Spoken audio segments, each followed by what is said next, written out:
This is Democracy Now! We're on the road in Tucson, Arizona. We are doing everything that can be done to ensure that this border remains safe and secure. Crackdown on the border, a major protest against Maricopa County Sheriff Joe Arpaio, famous for chain gangs and marching detainees through the streets in their prison stripes. We'll speak with an Arizona reporter who just won the Pulitzer Prize for his coverage of the controversial sheriff. Last month, the Justice Department opened a civil rights probe into Arpaio's policies. We'll also speak with a public defender who's been at the forefront of immigrant rights for over 30 years. Then Dan Millis. Last year, he found a body of a 14-year-old girl in the southern Arizona desert. 2 days later, he left gallon jugs of water nearby to save other migrants. He was ticketed for littering. A district judge has just denied his appeal. And we'll look at the environmental impact of the 600 miles of barricades along the U.S.-Mexico border. All that and more coming up.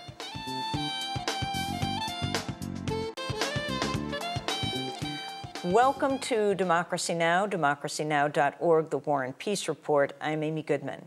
The United States declared a public health emergency Sunday after 20 cases of swine flu were confirmed in the country, including 8 in New York City. Homeland Security Secretary Janet Napolitano says the emergency declaration sounds more severe than it really is. She says, quote, "It's like declaring one for a hurricane. It means we can release funds and take other measures. The hurricane may not actually hit," she said. Civilian and military stockpiles of antiviral drugs are being prepared for rapid distribution in the event that transmission of swine flu virus accelerates. All the reported cases in the United States have been relatively mild. In Mexico, officials have confirmed just 22 cases of swine flu, but the flu is suspected of killing as many as 103 people and infecting more than 1,600. The World Health Organization urged increased surveillance for influenza worldwide. There have been no confirmed cases outside of North America, but there are growing fears that the world may be entering a global pandemic. This is influenza specialist Dr. John McCauley.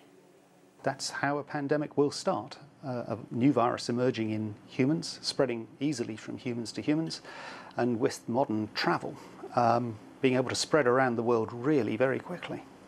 Dr. Keiji Fukuda of the World Health Organization said the world is prepared for dealing with this situation.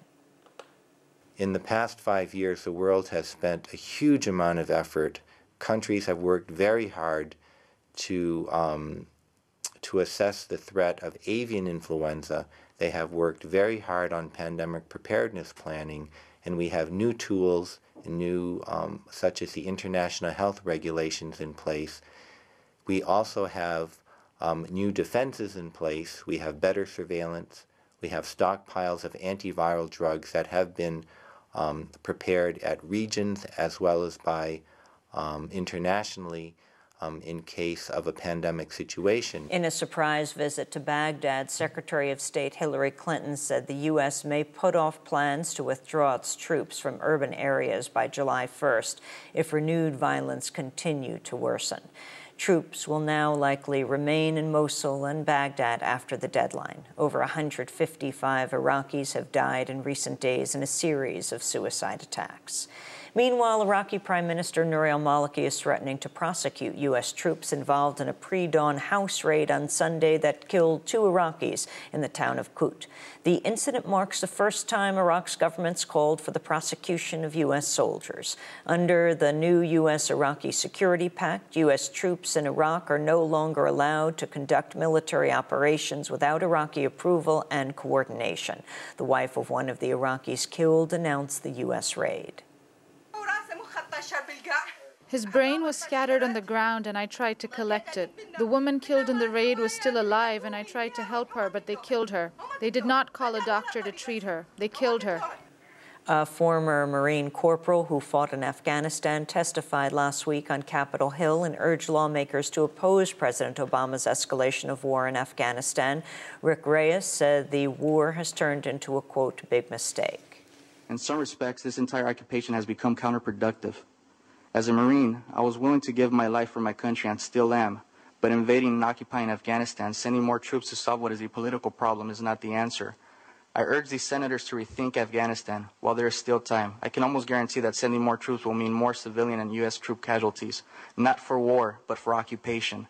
Sending more troops will not make the U.S. safer. It will only build more opposition against us. I urge you on behalf of truth and patriotism to consider carefully and rethink Afghanistan. More troops, more occupation is not the answer. Former Marine Corporal Rick Reyes also said the U.S. occupation has unjustly targeted innocent Afghan civilians.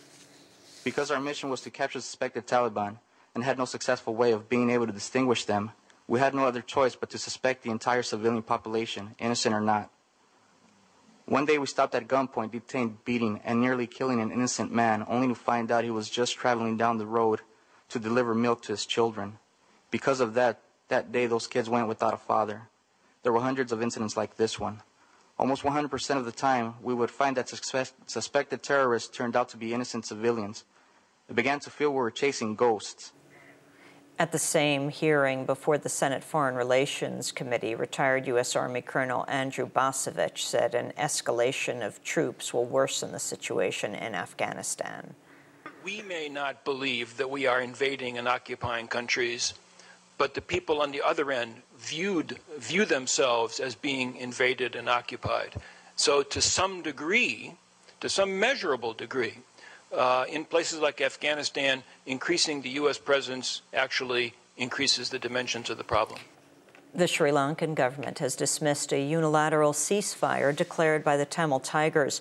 Pro-Tamil websites say the Sri Lankan military is continuing to attack an area where at least 50,000 civilians remain trapped. But the Sri Lankan military claims it stopped using heavy weapons in the region. The UN is estimating as many as 6,500 civilians may have been killed so far this year in Sri Lanka. Another 14,000 have been wounded. The Washington Post reports the Pentagon and Homeland Security Department are developing contingency plans to send National Guard troops to the U.S.-Mexican border under a $350 million initiative that would expand the U.S. military's role in the drug war. Last week, the governors of California, Arizona, New Mexico, and Texas sent a joint letter to Congress requesting additional troops for the 4 southwestern border states under the National Guard counter-drug program. The military agency that provided advice on harsh interrogation techniques for prisoners referred to the application of extreme duress as torture in a July 2002 document and warned it would produce unreliable information. This, according to the Washington Post. An unsigned memo, the military's Joint Personnel Recovery Agency said, quote, the unintended consequence of a U.S. policy that provides for the torture of prisoners is that it could be used by our adversaries as justification for the torture of captured U.S. personnel. Meanwhile, the Los Angeles Times reports the CIA never sought a rigorous assessment of whether its use of torture during interrogations was effective or necessary. In 2003, the agency's Inspector General circulated drafts of a report that raised deep concerns about waterboarding and other methods, but the CIA ignored his recommendation to conduct a study by outside experts on whether the interrogation tactics worked. A new ABC Washington Post poll has found 51% of Americans support an investigation of whether Bush administration officials broke the law.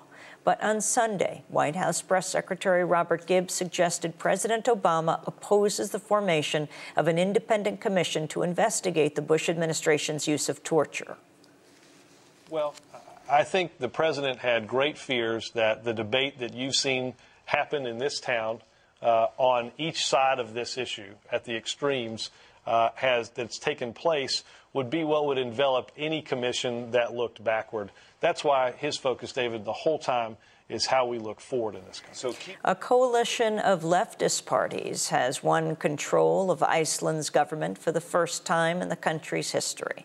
The coalition between the Social Democratic Alliance and the Left Green movement took 34 seats in the 63-member parliament. The previous government in Iceland fell after the country's economy collapsed. The IMF is predicting Iceland's economy will shrink by about 10% this year.